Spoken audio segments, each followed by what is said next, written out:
이 밤도 축복하실 하나님을 기대합니다. 옆에 사람 손 한번 꼭 잡고 오늘 내 덕 좀 볼 거예요. 그래봐요. 자, 옆에 누가 앉아 있느냐 은혜 받는데 굉장히 중요하죠. 은혜 받는데 자, 김일성 박수 10번. 자, 한 번만 탁 쳐봐요. 시작. 이 소리가 아닙니다. 자, 힘차게 이걸 탁탁 치면 오늘 이렇게 이제 하늘나라 간 정옥순 권사가 언젠가 그런 이야기를 하더라고요. 오랜 날 동안 이 뼈가 튀어나와서 닿기만 해도 아프고 이렇게 삶을 살았는데 어느 날 목사님이 아파도 치라고 그래서 놀래갖고 치다가 이게 들어갔다고 그랬던 적도 있어요. 참 하나님의 은혜는 여러 가지로 임하는 것 같아요. 꼭 뭐 맞는 말로만 은혜를 입는 것 같아도 어떤 목사님 코 푸는데도 성도들이 은혜 받았대잖아. 그게 참 희한한 거야. 그게 은혜는 뭐 누가 이렇게 뭐 말로 표현되는 게 아닌 것 같아요. 자, 박수 10번 시작. 중간에 안 맞은 것 같은데 한 번 더 10번 시작. 보내심에 화답하라 7번 시작. 보내심에 화답하라. 보내심에 화답하라. 보내심에 화답하라. 보내심에 화답하라. 보내심에 화답하라. 보내심에 화답하라. 보내심에 화답하라. 아멘 아멘. 아멘 아멘 10번 시작. 아멘 아멘. 아멘 아멘. 아멘 아멘. 아멘 아멘. 아멘 아멘. 아멘 아멘. 아멘 아멘. 아멘 아멘. 아멘 아멘. 아멘 아멘. 부흥회와 새생명 축제를 앞두고 있어진 특별 새벽 기도회로 함께 모여 많은 은혜를 입었습니다. 첫날 은혜를 입은 노아를 시작으로 은혜 입은 야곱, 은혜 입은 산파들, 은혜 입은 히스기야, 그리고 오늘 새벽 은혜 입은 가나안 여인의 이야기를 묵상하면서 은혜를 입고 또 기도할 수 있었습니다. 오늘은 매주 금요일 날 묵상하면서 기도하기로 했던 여호수아 6번째 설교 시간으로 은혜 입은 정탐꾼 이야기를 하려고 합니다.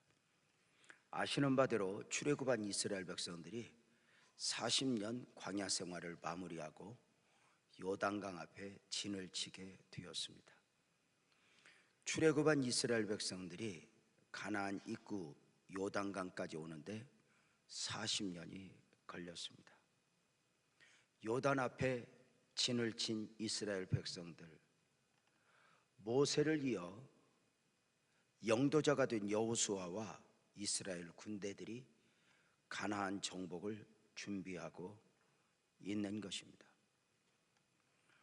오늘 본문에는 영도자가 된 여호수아의 처음 사역이 소개되고 있습니다. 놀라운 것은 가나안 정복 준비에서 제일 먼저 영도자가 된 여호수아는 여리고성에 정탐꾼을 보내는 것으로 그 사역을 시작하고 있습니다. 여리고성에 보내진 정탐꾼 이야기에서 우리는 몇 가지 의문을 가져봅니다. 정탐꾼을 보내는 것은 영도자로 그 사역을 시작한 여호수아의 실수가 아닐까 싶은 의문입니다. 그 의문을 가질 수밖에 없는 이유는 정탐은 오직 믿음으로를 원하시는 하나님의 방법이 아니기 때문입니다. 정탐을 보내는 일에는 이미 눈치를 채셨겠지만 이스라엘에게는 아픔의 추억이 있습니다. 38년 전 출애굽한 이스라엘 백성들이 2년 뒤였을 때에 가나안을 눈앞에 두게 되었습니다. 가데스바네에서 진을 친 이스라엘 백성들은 이제 가나안을 들어갈 기회를 얻은 것입니다. 모세는 흥분했고 하나님은 가나안을 눈앞에 펼쳐 보여주시며 믿음으로 들어가 하신 것입니다. 그런데 저들이 갑자기 정탐을 요구하였습니다. 가나안 땅에 무조건 들어가는 것도, 믿음으로 들어가는 것도 중요하지만 어느 길로 가야 할지, 어느 성읍으로 가야 할지, 어느 군대가 있는지 알아보고 가자는 것이었습니다. 신명기 1장 22절에 소개되고 있죠. 너희가 다 내 앞으로 나와 말하기를 우리가 사람을 우리보다 먼저 보내어 우리를 위하여 그 땅을 정탐하고 어느 길로 올라가야 할 것과 어느 성읍으로 들어가야 할 것을 우리에게 알리게 하자 하기에 정탐꾼을 보내자는 것이었습니다. 모세는 하늘이 무너지는 줄 알았습니다. 오직 믿음으로여야 했던 저들이 믿음이 아니라 알아보자 했을 때 모세는 놀랐고 하나님 앞에 기도했을 때 하나님은 원하심은 아니지만 저들의 강력한 요구 앞에 정탐을 허락하시게 됩니다. 저들은 자신들이 원하는 대로 40일을 정탐하였고 정탐의 결과는 이미 하나님이 아셨던 바대로 불신이었으니 결국 가나안에 들어갈 수 없었게 되었고, 가나안 정탐 40일을 하루를 1년으로 계산하여 나머지 38년 광야 생활을 더 방황하게 되었습니다. 이렇게 오직 믿음으로를 원하시는 하나님 앞에 정탐은 하나님의 뜻이 아닙니다. 그런데도 하나님이 변하셨나? 왜 여리고성 정복을 위해 정탐꾼을 보내는 것을 허락하셨는가? 의문을 갖는 것입니다. 물론 여러분이 나는 하나도 안 궁금하다 그러면 나는 할 말이 없습니다. 그러나 내가 의문을 가질 때는 여러분도 함께 의문을 갖자고 동의를 구하는 바, 그렇게 쌩까고 있으면 저는 갑자기 답답해지는 것입니다. 두 번째 또 하나 의문은 정탐꾼을 꼭 보내야 할 필요가 있었냐는 것입니다. 여리고성 정복이 목적이라면 정탐꾼을 보내는 일은 정말 말도 안 되는 이야기일 수 있습니다. 정탐꾼의 역할이 무엇입니까? 그 땅이 어떠한지 지형지목을 살펴야 하고 어떤 사람이 살고 있는지 군대는 어떤 상황인가를 살펴야 하는 것입니다. 그런데 여리고 정탐꾼들은 여리고성에 들어가서 지형지목, 여호수아가 의도했던 바는 하나도 정탐하지 못한 채 겨우 살아 돌아왔습니다. 아시는 바대로 여리고성에 들어가자마자 정탐은 하지도 못한 가운데 첫날 기생 라합의 집에 숨어 있다가 다음 날 창문을 통해 겨우 도망하여 목숨을 건져야 했기 때문입니다. 그런데도 놀랍게도 성경은 보냄을 받은 정탐꾼들이 자기 사명을 잘 감당했다고 말하니 우리네 생각은 상식적으로 말도 안 되는 경우입니다. 세 번째 의문, 나중 여리고성 정복이 어떻게 이루어졌는가를 알면 정탐꾼을 과연 보내야 할 필요가 있었을까? 성도님들, 나중 여리고성 정복이 어떻게 이루어졌죠? 몰래 여리고성에 들어가 죽고 죽이는 전쟁이 아니었습니다. 여리고성은 하나님의 명령 따라 한 바퀴씩 돌고 하루에 한 바퀴씩 돌다가 마지막 날 7바퀴 돌아 13바퀴째 돌았을 때 고함을 지르면 여리고성이 와르르 무너져 성 안이 완전히 멸망을 당하는 것입니다. 하나님의 섭리 안에서 이미 전쟁은 이렇게 준비되고 있었는데 만약 그러하다면 정탐꾼이 가서 지형지어목을 살필 필요가 있을까? 없다는 것입니다. 믿음으로 순종하여 여리고성을 돌면 되는데 정탐꾼을 보내야 될 이유가 무엇이었을까? 시간적 의문도 있습니다. 이렇게 서둘러서 정탐꾼을 보내야 할 필요가 있을까? 아직 이스라엘 백성들은 요단을 건너기 전입니다. 그렇다면 가나안 정복에서 가장 중요한 일은, 우선 해야 할 일은 요단을 건너는 일입니다. 문제는 지금 넘쳐 흐르고 있는 이 요단도 사람의 방법으로는 건널 수 없습니다. 60만이 믿음 외에는 아무 대책이 없었고 하나님의 음성도 없었습니다. 요단을 건너야 하는 일도 중요했지만 요단을 건너면 기념비도 세워야 하고 수십 년 동안 미뤄왔던 할례도 예식도 행해야 하고 유월절도 지켜져야 했습니다. 이 모든 사건들이 마무리된 후에 여호수아 6장에 가서야 여리고 정복이 시작되니 정탐꾼을 보내는 일, 이것이 말씀의 배치로 하면 지금 여호수아 2장 서두에서 정탐꾼을 보내야 할 필요가 있냐는 것입니다. 여리고성 정복을 위해서라면 5장 끝날 쯤 아니면 6장 시작쯤에 정탐꾼을 보내도 되는 것 아닌가?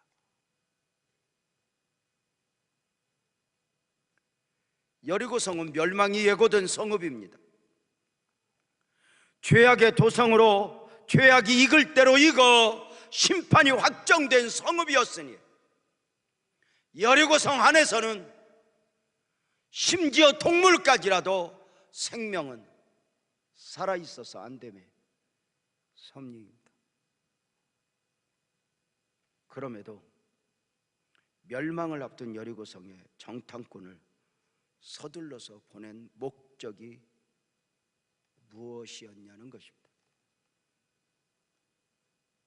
이 많은 의문에 대하여 정답을 우선하여 말씀을 드리면 기생라합의 구원을 위해서입니다. 죄악으로 인하여 심판이 예고된 여리고성에서 구원받을 사람, 영생 얻기로 작정된 사람을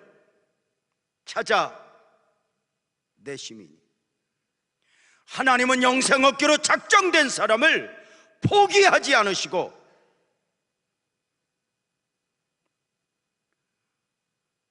구원을 서두르신 것입니다. 하나님은 어느 한 생명이라도 악인과 함께 멸망받는 걸 원하지 않습니다. 기생라합의 구원, 영생 얻기로 작정된 그를 만나 그에게 구원의 기회를 주는 것, 이것이 바로 요단을 건너는 일, 할례를 받아야 하는 일, 유월절 의식을 지켜야 하는 일, 많은 교회의 예식보다 서둘러져야 할 중요한 요소였습니다. 적어도 구원받아야 할 영혼을 찾는 일에는 그 무엇보다도 서둘러야 하는 일이요, 미루어져서는 아니 되는 것이었습니다. 그 어떤 일보다도 중요하고 값진 일, 바로 생명 구원 역사였던 것입니다. 영혼 구원, 오늘을 살아가는 성도님들에게도 중요하게 느껴져야 하는 요인이 아닌가. 사랑하는 성도님들의 가슴 속에는 영혼 구원에 대한 예절함이 있으십니까? 하나님의 가슴 속에 이것이 있었습니다. 하나님은 여리고라는 죄악의 도성, 심판의 도성에서도 구원받아야 될 한 사람을 찾아내셨습니다. 그 한 사람을 위해 필요 없다 싶은 정탐꾼을 보내시어 고백을 받아내시고 구원의 증표를 주어 구원의 은혜를 입히시니 감동이죠. 영혼 구원에 대한 애절한 하나님의 심정이 우리에게 있는가? 많은 분들이 목사가 되고자 합니다. 어떤 마음으로 목사가 되고자 하는지는 모르지만 화려함, 어떤 무대 이런 것들보다 한 영혼에 대한 애절함이 그 가슴 속에 있는가? 어떤 목회, 유명한 목사 이런 것보다 한번 마음껏 목회해보고 싶어 영혼에 대한 애절함이 없이요 그렇게 가면 목사, 사장은 되지만 목자로서의 목사는 될 수 없는 것입니다.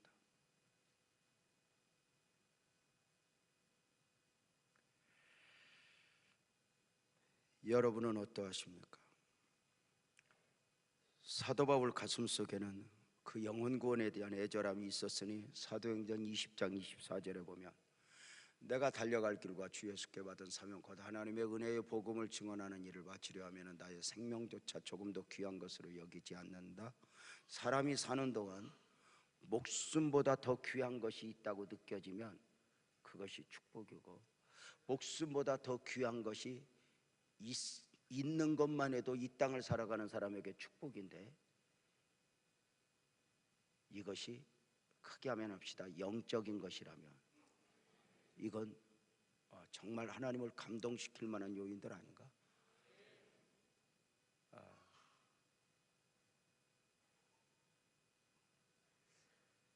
제가 오늘 여기 오기 전에 북한 선교에 대한 책을 이렇게 읽다가 왔는데, 야, 미치면 길이 열리는구나. 그렇게 불가능했던 요소들이 하나씩 무너지면서 마치 바울 사도가 로마에 가기를 미쳐버리듯이 그 북한을 향한 열정이 결국은 길이 열리고 그 사역을 감당하는 모습을 제가 보면서 이게 덜 미쳐서 그러지 이게 미치면 이게 되는구나 싶은 생각이 이렇게 들었습니다. 내 생명보다 귀한 것이 무엇인가?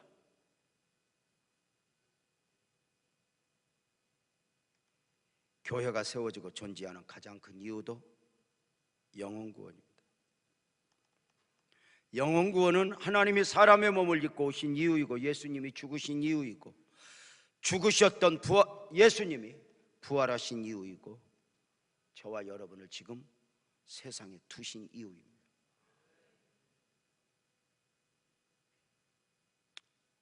가끔 그런 생각을 합니다.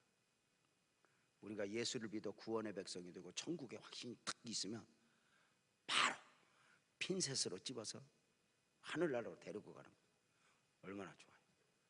혹시 데려갈까 봐 아무도 안면을 안 하는데, 왜냐하면 구원받은 사람이 세상에 두면 더 대단한 일을 할 것 같지만 사실은 죄 더 많이 짓습니다.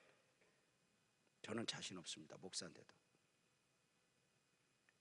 그래서 아마도 손양원 목사님이 사랑하는 아이들 둘을 하늘나라 보냈을 때 이 땅에서 죄 더 짓기 전에 하나님 나라 데려가신 주님 앞에 감사합니다 하고 고백을 했던 것 같습니다.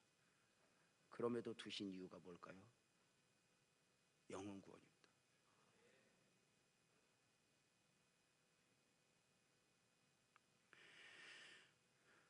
놀랍게도 영도자로서 여호수아의 처음 사역이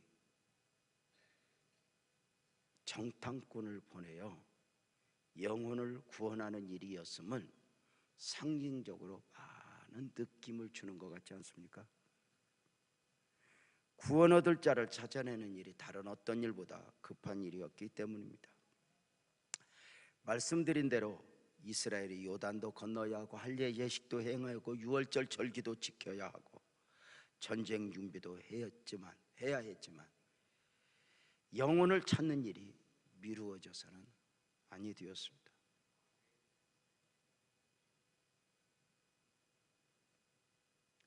보냄을 받은 정탐꾼의 사명은 영혼 구원의 사명이었습니다. 지형지목을 살피는 세상적 사명이 아니었습니다.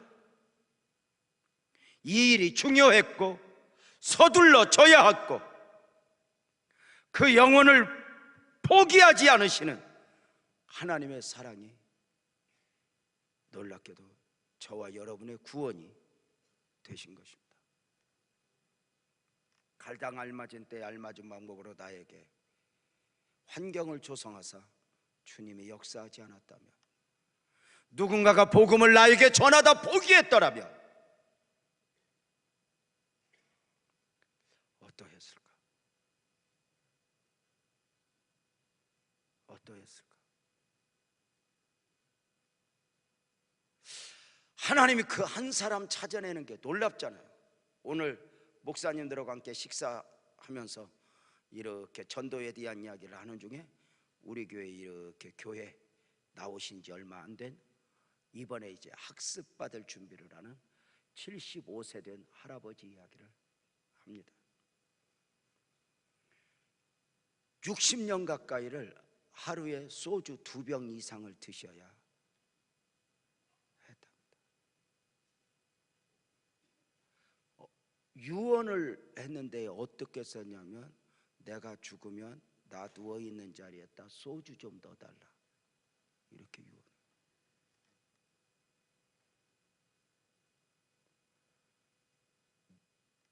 팔을 자르려도 그 술을 끊을 수 있겠어요? 근데 우리 교회 오시자마자 자기도 모르게 술이 손에 안 잡히고 끊어졌대요.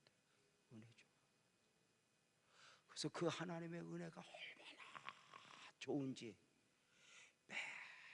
매일매일 교회 와서 예배하고 싶어 하시는 그 어른의 이야기를 들으며, 도대체 왜 60년 전에 어릴 때 교회 잠깐 나갔었다는 거예요. 그리고 60년 만에 교회를 오신 거예요. 그 한 사람 한 사람 가볍게 복음을 전했는데 마치 기다렸다는 듯 어르신이 60년 만에 하루 소주 2병 드시고, 내 관에 소주 좀 아침 이슬을 넣어 주시오 했던 어른이, 자, 그 이야기를 듣고 너무 좋은 거예요.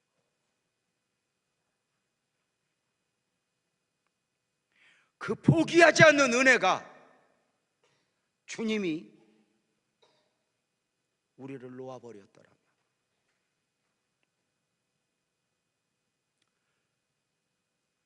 과연 오늘의 나는 나가 될 수 있었을까? 아니요.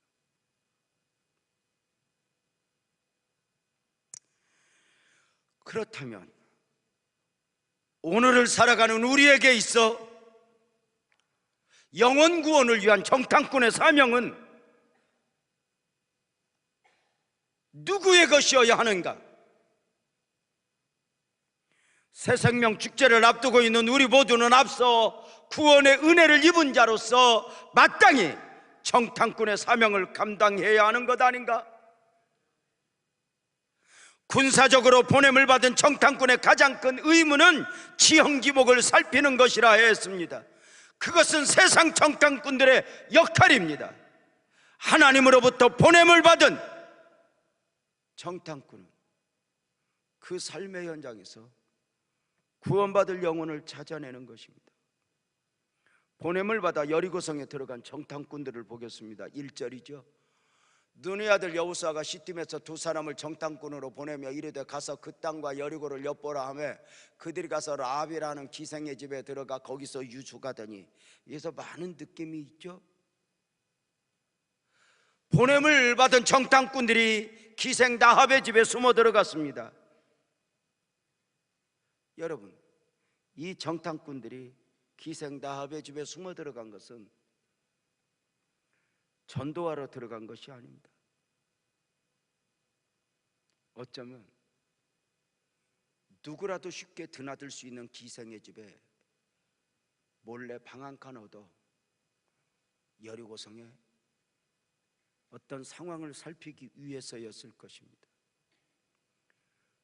그런데 놀라운 것은 이 기생 라합의 집에 들어갔는데 바로 그 집안에 구원받아야 될 영혼 라합이 있는 것입니다. 우리식으로 하면 식당에 갔는데 그 식당에 구원받아야 될 영혼이 있고, 병원에 입원했는데 그 병원에 복음을 들어야 될 영혼이 있고, 거래처 사람을 만났는데 그 거래처 사람이 거래처의 어떤 거래보다는 복음을 들어야 할 사람, 한 번이라도 나는 아멘을 할 줄 알았는데 다시 해볼게. NG하고 다시. 기생 라합의 집에 들어간, 나도 멋졌긴 한데 또 할 거야. 기생 라합의 집에 숨어 들어간 것은 전도하러가 아니에요. 누구나 드나들 수 있는 그 집에, 기생의 집에 어쩌면 방 한 칸 얻어 여리고성의 정세를 살피기 위해서였는데, 의도하지 않았던 바 그 집안에는 구원받아야 할 영혼이 기다리고 있었다. 이게 놀라운 은혜인데, 바로 이것이 오늘도 똑같은 역사가 일어나는 거 아닐까? 시장에 갔는데, 식당에 갔는데, 병원에 입원했는데, 이사를 했는데, 그런 외적 보여지는 요인들이 있지만 그 내면에 구원받아야 될 영혼이 있는 것이 아니냐는 것이죠.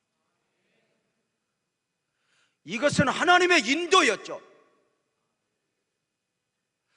정탐꾼들을 통하여 영생 얻기로 작정된 영혼을 찾아내는 것이죠. 보여지는 것에는 그들이 정탐을 위해서, 목적을 위해서 들어갔지만 이건 하나님의 인도였죠. 요한복음 4장에 예수님께서 제자들을 마을에 가서 먹을 것을 구해오라 하셨을 때 먹을 것만 구해오라고 보낸 것이 아니었죠. 구원받아야 될 영혼들을 보아라. 그들이 보지 못하니까 한 사마리아 여인을 감동시켜서 마을로 뛰어가서, 제자들은 그냥 왔는데 이 여인은 가서 마을 사람들을 몰고 주님 앞에 데리고 오게 했죠.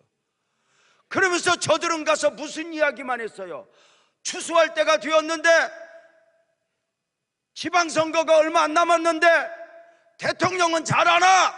세상 이야기만 했지, 뉴스만 이야기했지, 주님이 진짜 보내셨던 바 추수할 영혼들을 보지 못했다는 거죠.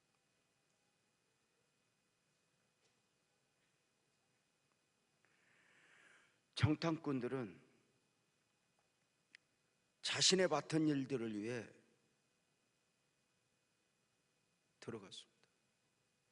그리고 놀랍게도 하나님의 의도하신 바대로 영혼 구원을 위해 쓰임받은 것입니다. 어차피 여리고성은 사람이 잘해갖고 무너지는 성읍이 아니거든요. 웃기는 것은 영혼 구원이 아니었으면 이 정탐꾼들은 정말 어설픈 정탐꾼들이 착출되어서 간 것 같아요. 지형지목을 살피기 위해 여리고성에 들어가서는 아무것도 한 것이 없고 얼마나 현찮은지 가자마자 들켜. 그러니까 어리버리가 한 거야. 그러니까 어떤 어리버리냐? 정탐하러 가서 전도 대상자 만나니까 정탐 잊어버리고 복음 얘기만 하다 오는 이 어리버리가 간 거예요. 이게 아니, 느낌이 안 와요? 아니, 가자마자 들켜? 어떻게 들켜요? 들어가서 라합의 집에 들어갔는데, 아니 어떤 남자고 드나드는 그 집에 들어갔는데 그 어떻게 들키냐고. 2절 3절에 보면 어떤 사람이 왕에게, 여리고 왕에게 말하여도 보소서, 이 밤에 이스라엘 자손의 몇 사람이 이 땅을 정탐하러 들어왔습니다. 여리고 왕이 라합에게 이르되 내게로 와서 내 집에 들어간 사람들을 끌어내라. 그들이 온 땅을 정탐하러 왔노라. 아니, 그렇게 들켜요? 근데 정탐은 못하고 가서 구원하는 일에 이렇게 쓰임받은 그 구원의 은혜를 입은 이야기야. 정탐하러 들어가서 한번 생각해 보세요. 밤새 무슨 얘기했을까 한번 생각해 보세요. 나와보고 만나서 한번 상상을 해보려니까 느낌이 오는지 모르겠어요. 그러니까 구원의 증표를 주어 붉은 줄을 창문에 달라, 이 이야기까지 나오기까지는 가서 이야기를 하다 보니까 세상에 구원받을 영혼이야. 여기서 복음을 전하는 거야. 막 그런 거 있잖아. 우리도 그런 경우 없어? 물건 팔러 가서 물건은 어디다 두고 예수 이야기만 하다 오고. 아, 이 아멘을 안 하네? 아니 진짜 물건 파는 사람이 손님 붙잡아 놓고 물건은 안 팔고 예수나 팔고 있고, 이렇게.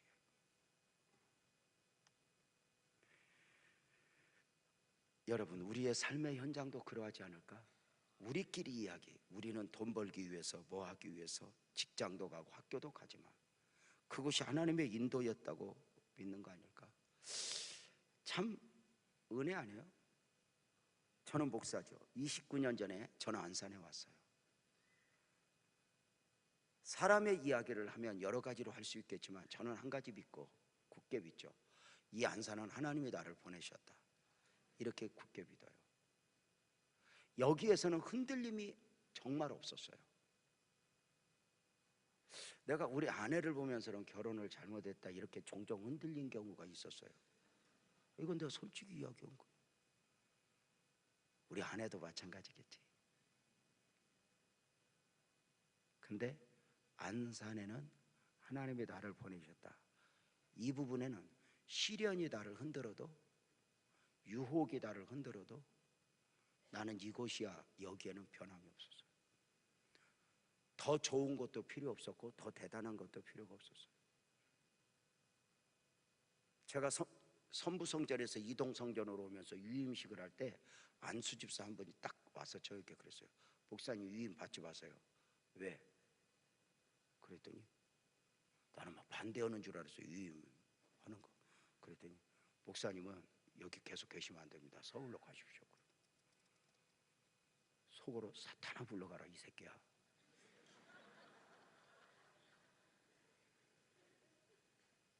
여러분 봐봐요. 참 중요한 게 뭐냐면 먹고 사는 것만이 목적이었다면 저는 아마 이곳에 못 왔을 거예요. 진짜 흔들림이 없었어요.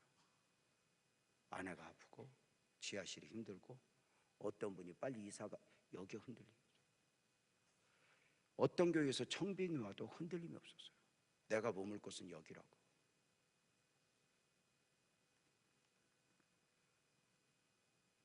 이곳에는 하나님의 인도가 있다고 믿은 거죠. 그래서 다른 그 어떤 것도 뭐 어디에 뭐가 있다 쳐다보지 않고 여기까지 올 수 있었어요. 매주 보냄을 받은 교회 등에서 또는 저는 부흥회라는 이름으로 복음을 전하러 가요. 누군가가 저를 초대했고 또 제가 시간이 되어서 허락은 했지만 하나님이 보내셨다고 그곳이 어떤 교회이든 가는 거죠. 사실 지금 이 예배드리는 성전도 사실은 부흥회 가서 알게 된 축복이에요. 저는 이 성전 부지 나와 있는 거 전혀 몰랐어요. 안양에 지하실에 한 작은 교회가 부흥회를 와달래요. 이렇게 말하면 제가 꼼짝 못 하거든요. 목사님 우리 교회 너무너무 작은데 목사님이 와주실 수 있어요? 못 오시면 부목사님이라도 보내주시면 안 돼요? 그러면 이제 내가 가야 됩니다. 왜냐하면 나도 작은 교회를 섬겨봤으니까. 제가 옛날에 제가 부교육자로 섬기는데 부흥 강사가 딱 오더니 첫 시간에 딱 화를 내며 우리 교회 새벽 기도만큼도 못 모이는 것들이 이 바쁜 나를 불러놓고 부흥회 하라고 그런다고 열을 한바탕 대면서 지랄을 하고 부흥회를 하는 거예요. 주님, 내가 평생에 저짓 안 하겠습니다. 평생에다가 저짓 안 하겠습니다. 여러분 보세요. 그 작은 교회를 섬기러 갔어요. 첫날 집회하고 둘째 날 집회하는데 어떻게 좀 느낌이 좀 그래요. 은혜가 좀 덜 되기도 하고. 그렇지만 그때만 해도 막 설교 한 번 하면 온몸이 젖을 정도로 설교를 했어요. 몇 명 되든 아무 상관없었어요. 그런데 그 목사님이 감사하게도 하여튼 목회는 잘 못하지만 인터넷에는 이걸 하나 누르면 온 세계 여행을 다 하는 분이에요. 부흥의 기간에 인터넷을 왜 열었는지 열다가 나한테 이래요. 둘째 날 저녁에 강사 목사님, 안산에 성전부지가 나왔네요. 그래서 제가 안산을 내가 다 잘 알아. 없어. 그랬더니 나왔어요. 그래. 인터넷에 떴어요. 그래.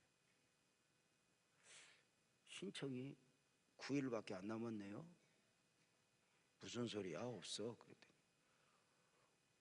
있다니까요. 그러고 막 지랄하고 화를 내요. 그랬더니 예배 5분 전에 가서 인쇄를 해갖고 준비 찬송도 않고 그걸 이렇게 보고는 땅이 나온 거예요. 이 땅인 줄 몰랐어요. 저는 이 땅 자체를 몰랐어요. 철길 건너 이쪽 지역을 알지도 못했어요. 그러는 중에 제가 착각하기를 아마도 저기 월피동에 있는 홈플러스 옆에 수자원 공사 땅이 수자원이 철수하면서 그 땅이 나온 거 아닐까 착각을 하고 저녁 예배 마치자마자 제가 우리 장로님들에게 이 땅 주소를 알려주면서 한번 가보십시오 그랬더니 이 땅을 주소를 아니까 왔다 가더니 목사님 땅이 텅 빈 땅이 하나 있네요. 그래요? 갔다 와서 금요철야 마치고 이 땅을 와서 봤어요. 보는데 땅인 거예요. 그때부터 이틀 기도 빡시게 하고 그때 이동성전 교육관 칠 때예요. 기도 빡시게 하고 주일날 성도들하고 다 예배드리면서 땅 이야기를 했어요. 여러분 갑자기 땅이 미친 듯이 나왔습니다. 어떻게 할까요? 우리는 받을 필요는 없습니다. 우리는 지금도 충분합니다. 그런데 만약에 우리가 나로 우리 빛나교회가 끝나면 몰라도 그 다음 세대가 해야 할 일이 있다면 어쩌면 땅을 받아놔야 할지도 모르겠습니다. 성도님들 중에 한 사람만 반대하면 땅 안 사겠습니다. 혹시 허락하셔도 우리 땅에 될지 모릅니다. 왜냐하면 뺑뺑이를 돌려야 하기 때문입니다.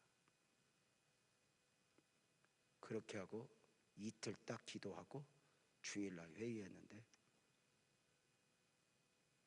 우리 거 될지 안 될지도 모르는데 합시다 그래요. 이게 뭐가 되려면 다 미치는 거예요. 그래서 이 땅에 온 거예요. 그리고 주일날부터 딱 3일 기도하고 수요일날 뺑뺑이 돌리는 날 수요일날 신청을 딱 가서 했더니 수자원공사에서 제일 먼저 신청하셨네요. 그러더니 이렇게 말하는 거야. 오늘하고 내일 수요일 목요일 신청받는데 이런 게 수요일날이 민방위 훈련이야. 근데 지금도 안 잊어버려. 그분이 딱 이러는 거야. 오늘 오후 4시까지 등록하는 사람이 없으면 목사님에게 드리겠습니다. 그래요. 그래서 이거 내일까지 등록이잖아요. 그랬더니 저거 잘못 나온 겁니다. 오늘 4시에 끝냅시다. 목사님한테 드리겠습니다. 그때부터 교인들이 하나님 계약하러 오다가 도망가게 해달라고 오다가 민방위 훈련에 걸리게 해달라고 지금 우리 교인들 다 기억할 거예요. 다 기도했어요. 그러고 4시 반까지 등록자가 없어서 그대로 가서 우리가 허락을 받고 그 다음날 아침에 계약도장 찍으러 갔더니 계약 신청하러 온 사람들이 수자원공사 앞에서 데모를 하고 있었어요. 왜 안 받아주냐고. 잘못 나온 거라고. 이거 소송할 거라고. 상관없다고. 아니 수자원공사 지휘권 지금 저는 얼굴도 모르는데 그 사람이 그렇게 단호해요? 그래서 이 땅이 우리 땅이 된 거예요. 제가 땅을 욕심내어서 막 더 큰 목회를 욕심내서 했으면 하나님이 안 줄 거예요. 그래서 내가 느낀 거예요. 내 것이 되려면 밀어내도 내 것이 되고, 내 것이 안 되려면 달라들어도 안 된다. 이게 어느 날부터 저에게 여유로 다가온 거예요. 여러분 보세요. 그저 작은 교회 섬기러 갔는데 하나님이 은혜를 베푸신 거죠. 이걸 누가 알았겠어요? 그래서 하나님이 주시는 것들은 포장지가 안 좋으니까, 아가씨들도 포장지 안 좋은 남편 만나는 것도 괜찮아. 너무 뺀질거리는 놈, 포장지 좋은 놈은 대가를 지불할 수가 있어. 꼭 기억해라. 우리 아내도 1m 80 찾았대잖아. 아니 웃기는 건 몸 아파갖고 1m 70 안 되는 것도 감당 못하는 주제에 80 넘은 걸 어떻게 감당한다고? 여러분 보세요. 우리가 먹고 살기 위해 직장 갈 수 있어요. 먹고 살기 위해 사업할 수 있고, 이사할 수 있고, 취직할 수 있고, 학교 갈 수 있어요. 이 안에 하나님의 의도가 뭘까? 왜 하나님이 나를 보내셨을까? 하나님의 허락 없이는 되는 일이 없다 했는데 이 안에 영생 얻기로 작정된 자가 있는 건 아닌가? 여기에 내가 눈을 열어야 하는 것 아닌가? 우리는 보냄을 받은 삶의 현장에서 정탐꾼의 사명을 감당해야 하는데 여러분은 그 사명을 감당하고 있습니까? 목사님 그런 거에 눈을 열 시간이 없어요. 너무 바빠요. 부지런히 일해야 돼요. 여러분 지금까지 부지런히 안 해봤습니까? 미친 듯이 안 쫓아다녀 보았습니까? 그렇게 쫓아다녀서 노력해서 사업이 성공했습니까? 여러분 사업이 은혜를 입었다면 은혜지 내 노력 내 재주 아닙니다. 내가 노력해서 되는 일 같으면 여기에서 다 성공해야 된다. 근데 되는 일이 아니다. 그러면 이제 주님이 마태복음 6장 33절 너희는 먼저 그의 나라와 그의 의를 구하라. 그리하면 이 모든 것을 너희에게 더하시리라. 이 약속이 믿어져야 하는 것 아닌가? 앞서 구원받은 그리스도인들은 내 삶의 현장에서 바로 이 하나님의 마음을 읽어야 하는 것 아닌가? 선부성전에 있었던 일이 떠오르네요. 집사님 한 분이 소위 말하는 떼골로 이사를 갔어요. 떼골이라고 할란가 몰라. 안산에 처음 올 때만 해도 왜 그렇게 동네 이름이 웃어요? 떼골, 뱀골, 먹골 뭐 주로 이런 거야. 그러니까 이 골이 바로 뭐냐면 아마 그 바닷길 어떤 이런 걸로 붙여진 이름 같아요. 이거 이제 떼골에 이사를 갔습니다. 떼골이 도시가 한참 형성될 텐데 이사를 갔습니다. 목사님 떼골에 이사 가요. 너무 좋아요. 너무 좋아요. 그리고 이사 가서 그 다음 날 노래져 갖고 왔습니다. 왜냐하면 같은 날 담 하나 사이 두고 우리 집사님 집이 새 얻어서 이리 갔는데 담 하나 사이 두고 바로 옆집 뒷집에 담 하나 사이로 마주 보는데 무당집이 들어온 겁니다.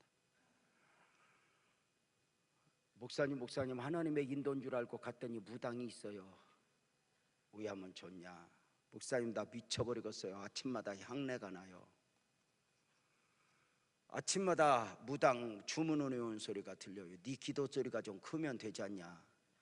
아 목사님 산만해갖고 기도도 안 돼요. 그럼 어떻게 하냐? 무당이 죽든 내가 죽든 해야죠. 그러는 중에 무당이 이사 가게 어떻게 안 되면 그래서 주인한테 이사를 내보내 주세요 그랬더니 방을 뺏어 가시오 그랬단 말이야. 근데 그 방이 잘 안 나가. 이게 2년을 안 나가. 그렇게 안 나가요. 그래 이제 방 나가기를 기다리며 이사 보내주세요 이사 보내주세요 기도하고 하나님 무당이라도 어떻게 없애주세요 이렇게 기도를 했는데 이 집사님이 깜짝 놀라가지고 어느 날 1년 넘었을 때 저희 가서 목사님 빅뉴스 뭐야 그랬더니 무당이 교회를 간대. 무슨 사연이 있는가 보다. 그래서 가서 좀 알아봐라 여기에 무슨 사연이 있나 그랬더니 이야기를 하는 거예요. 무당이 거기서 무당 생활을 쭉 하는 중에 다른 데서 해서 잘 안 돼서 무당을 와서 하는데, 무당집에 새댁 하나가 아이를 못 낳으니까 무당집에 계속 드나들다가 이 무당집에 새댁이 6개월을 끄는 거야. 안 나오고 이 새댁이 개척교회를 나간 거야. 교회 나간 지 6개월 됐으니까 아무것도 몰라. 근데 시장 어귀에서 무당하고 옛날 무당 성도하고 만난 거야. 그래가지고 이 무당이 이렇게 말했대. 새댁 요새 왜 안 와? 그러니까 이 새댁이 아무것도 모르니까 겁대가리가 없는 거지. 아줌마 그 짓 그만하고 나랑 교회 나갑시다. 그랬더니 이 무당이 그랬다는 거예요. 나도 가도 된대?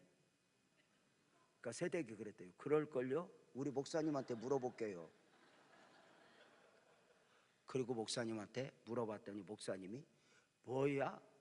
그날 쫓아가서 무당집 홀라당 태우고 그 기 다 태우고 데리고 교회를 간 거예요. 이래가지고 무당이 매일 새벽기도 나오는 거예요. 우리 집사는 새벽기도 안 나오고. 그 무당 열심으로 그 이야기를 하면서 목사님 이제 해결됐어. 그때 내가 여자 집사님인데 엉덩이를 한 대 걷어차면서 정신 차려라. 너는 한 번도 무당을 전도 대상이라고 생각해봤냐? 그가 죽든지 내가 죽든지 하자고만 했지, 쫓아내려고만 했지, 내 마음에 드냐 안 드냐만 했지, 세상 사람들의 접근 방식으로 접근하는 것은 아닌가?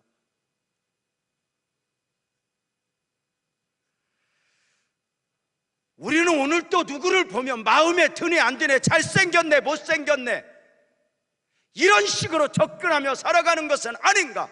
어느 날 내 마음은 내가 사는 것은 내가 사는 것이 아니오 내 안에 예수께서 사신 것인데, 예수가 세상에 정복당하여 예수의 마음은 없이 그렇게 살아가고 있는 것은 아닌가? 하나님께서 우리를 왜 세상에 보내셨을까? 하나님께서 새 성전을 우리에게 맡기신 이유가 무엇일까? 하박국 선지자가 여호와여 수년 내에 부흥케 하옵소서 이렇게 기도했거든요. 교회가 그냥 부흥되는 건 아니에요. 부흥에 대한 열망도 있어야 되고 부흥을 위한 헌신도 있어야 하고, 부흥은 교회 안에 단순히 사람 숫자 더하는 게 아니죠.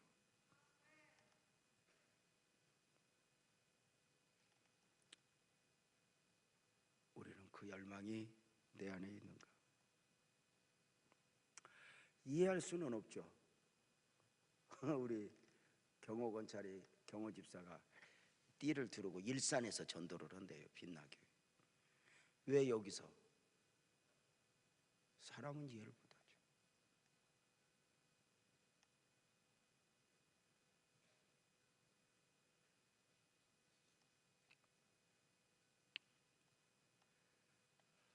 진천에 갔더니 목사님 한 분이 그렇게 전한대요. 여러분 예수 믿으세요. 예수 믿으세요. 우리 교회는 안 오셔도 돼요. 그러나 예수는 믿어야 돼요. 그 궁금해 갖고 간대 사람들이 거기를. 이게 사람이 오지 말라면 더 궁금하잖아. 근데 오지 말라니까 왜 왔어요? 왜 왔어요? 내가 그래서 왜 그러냐 그랬더니 자기는 전도가 바빠서 목회할 시간이 없대요. 벌써 썩을 놈이 다 있어. 근데 그만큼 애절함이 있는 거예요. 영혼 구원에 대한 애절함.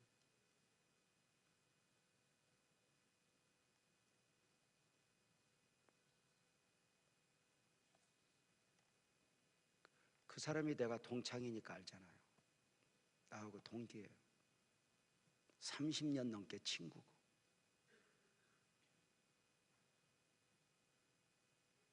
자기는 목사는 되었는데 설교 잘 못하니까 전도에 아예 마음을 쏟았대요. 그리고 다른 교회에 가도 자기는 미련 없대요.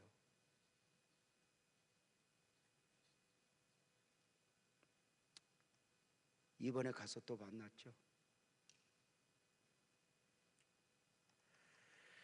정탐꾼의 사명은 저절로 감당되어지는 것이 아니죠. 예나 오늘이나 예수님도 죽어야 복음이 복음되었죠. 여리고 정탐꾼 목숨을 걸고 침투해야 했죠. 정탐을 방해하는 데 있어 고발하는 자도 있고 이 정탐꾼을 잡아 죽이고자 하는 군대도 있어요. 영생 얻기로 작정된 자를 찾아내는 것은 처절한 영적 싸움이니 예나 오늘이나 저절로 되어지는 것이 아니죠. 때로는 목숨을 걸어야 할 만큼 쉽지 않은 거죠. 알면 알수록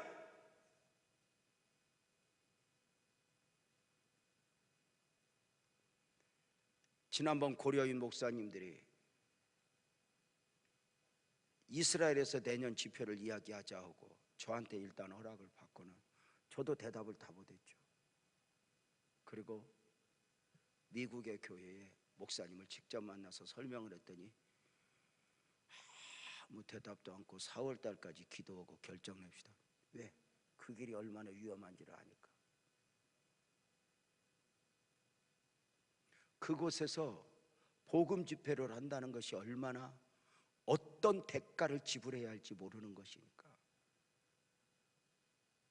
무거운 거죠. 저절로 돼요.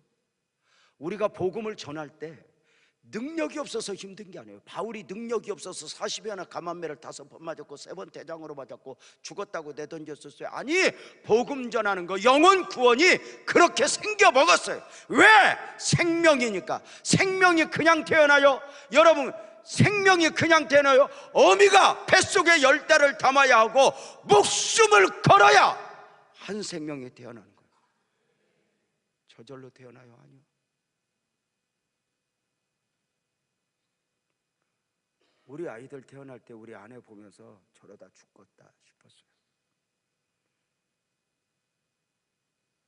10달 꼬박 입덧하고 노래지는 거예요. 아이가 태어나면 순산을 하는 경우도 있고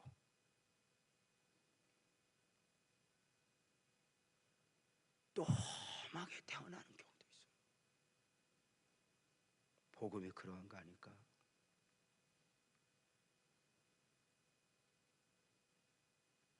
구원은 저절로 되잖아요. 억만금을 투자해서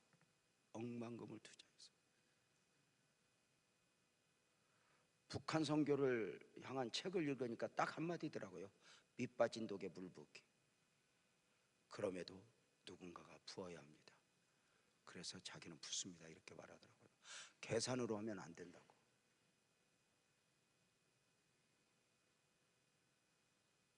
정탐꾼들이 목숨을 걸고 구해낸 사람은 놀랍게도 기생이었습니다.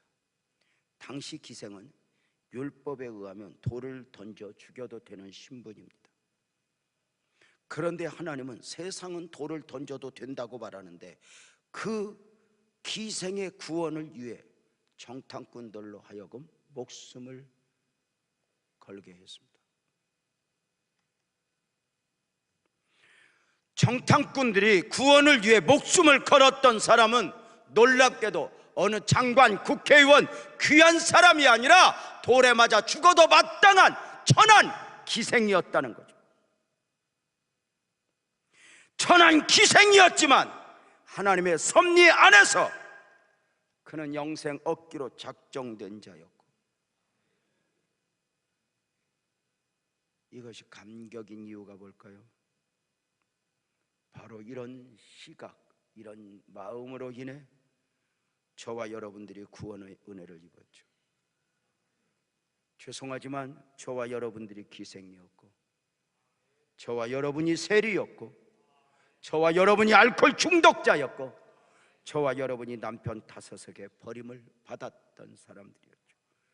그런데 갑자기 어느 날부터인가 우리가 자격 있는 사람이 되어버린 거예요. 갑자기 어느 날부터인가 대접받아야 하는 사람이 되어버린 거예요. 그래서 조금만 누가 인정해 주지 않으면 옛날 구정물 찌꺼기 올라오듯이 속에 있는 육신의 본성들이 쏟아져 나오는 안타까움.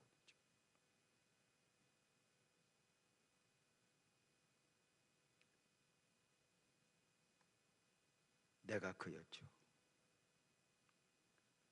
세상은 보여지는 것을 보고 그 사람이 누군가가 중요하지만 우리 하나님은 그 한 사람을 언제나 영혼으로 보셔요. 이스라엘 가나안 정복에 있어 가장 먼저 서두른 구원의 대상은 기생다합이었죠. 성경 곳곳에 그런 의미를 줘요. 솔로몬이 처음 왕이 되어 하나님으로부터 지혜를 받아 재판을 했던 처음 재판은 놀랍게도 아이를 두고 다투는 여인네들의 재판이었죠. 천한 신분이죠. 누구 아이인지도 모를 정도로 헤매는 저들, 술을 먹고 하나는 깔아 죽였어야 할 그들, 그런 정도의 재판은 아랫사람들에게 맡겨도 되는데 솔로몬이 나섬으로 하나님 앞에서의 시각을 강조하고 있죠. 교회에 누가 더 귀하고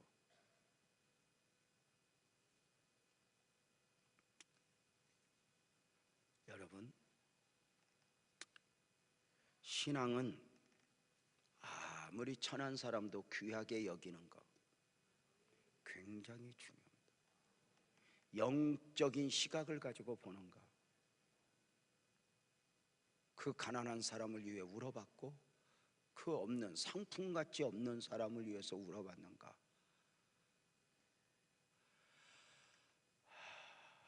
이건 우리에게 아주 중요한 요인이죠. 사람이 영혼으로 보이지 않거든 목회를 시작하면 안 된다 이렇게 말을 하죠. 영혼으로 보여야 그를 위해 쏟지, 영혼이 아니라 사람으로 보이고 상품가치로 보이게 되면 성도가 목사에게 이용을 당하는 것이 되니까요.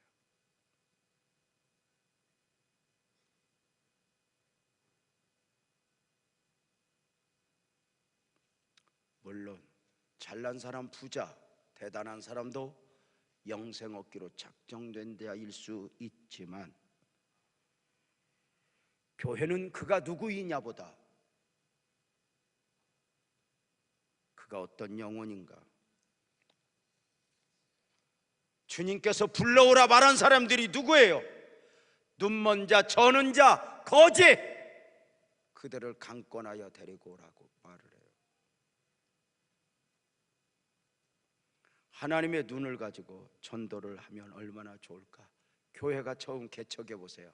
처음부터 뭐 누가 대단한 사람이 와요? 아니요. 처음에 교회 개척하면 제가 웃으면서 표현해요. 지하실에서 개척하면 성도가 와도 지하실 같은 것들만 온다고.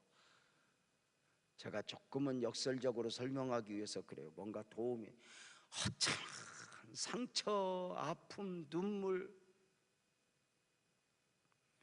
우리 교회가 이만큼 전도의 훈련이 되기까지는 전도의 밑자락에 전도를 해서 들어오면 휴지 줍는 할머니, 알코올 중독자, 또 미치광이, 이런 사람 데려다 놓고 예배를 드렸어요.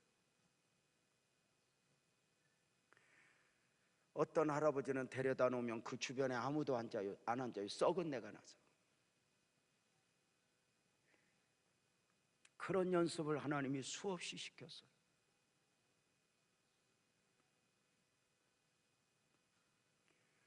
우리 아내가 전도회 올 때 와서 전도했다 그러면 내가 오죽하면 그런 적이 있어요. 이제 좀 멀쩡한 것 좀 데리고 와라. 그랬더니 저보고 못돼 먹었다고, 목사가. 미안해. 그렇지만 가끔 멀쩡한 것도 와야지 어찌 그리 이상한 것만 골라오냐. 그게 연습이 되고 쌓여가면서 세상이 외면하는 것들, 복된 일 하나하나 쌓여가며 축복이, 또 누가 알아주고 여기에는 큰 복이 담겨 있는 게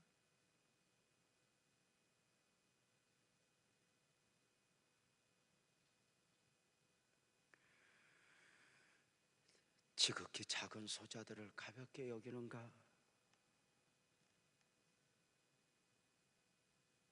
이것이 중요한 일이었고 급한 일이었고, 오늘 또 하나님은 어리버리들을 정탐으로 보내요. 가서 들키고, 주책이 없어갖고 가서 앉아서 정탐을 왜 왔는가 잊어버리고 은혜 이야기만 하다 오는, 딱 이 두 정탐꾼이 그 꼬라지예요. 근데도 또 정탐을 잘 했대. 어차피 정탐은 소용없어. 돌아서 무너질 거니까. 근데도 하나님은 그에게 하나님의 마음을 담아 그런 것이죠. 누가 내 마음을 알까?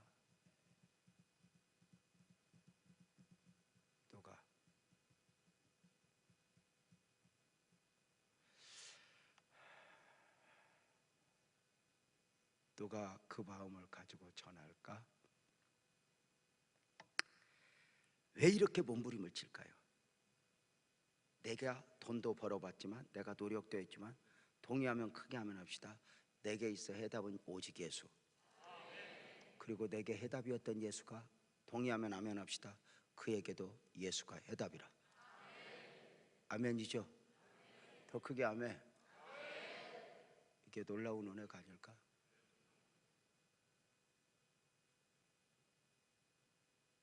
여러분, 문을 열고 나가서는 모르겠습니다. 오늘 이 밤에 혹시 여러분 마음에 주여 하나님의 심장을 내게 옮겨 주옵소서, 하나님의 눈을 내 눈으로 이렇게 포개어지게 하소서. 마음대로 안 되잖아요. 중심을 보시는 하나님이 다윗을 보고 그는 내 마음에 합한 자라. 사람들이 무시했던 다윗의 가슴 속에 하나님의 원하는 것이 있음을 보았죠. 아버지도 무시하고 형도 무시하는데 하나님은 보셨죠.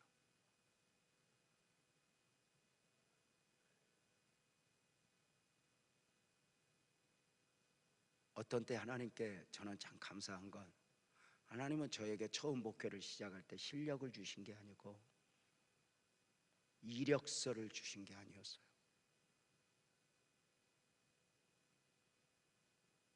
하나님만 아니면 안 돼 하는 마음, 은혜가 아니면 안 돼 몸부림치는 마음을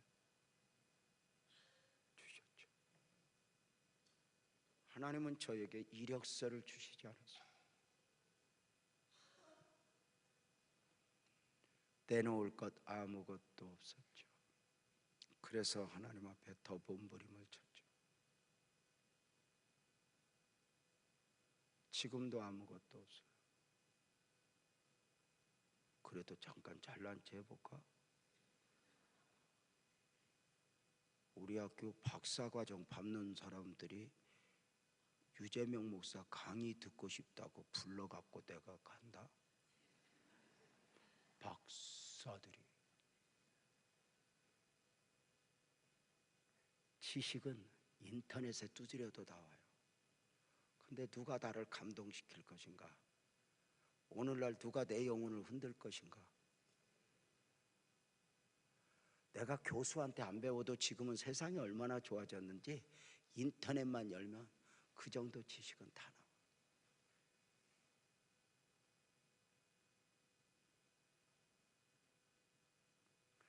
잠깐 잘난 체하는 바람에 분위기가 싸해진 것에 대해서 삼가 두렵고 떨림으로 용서를 하시고,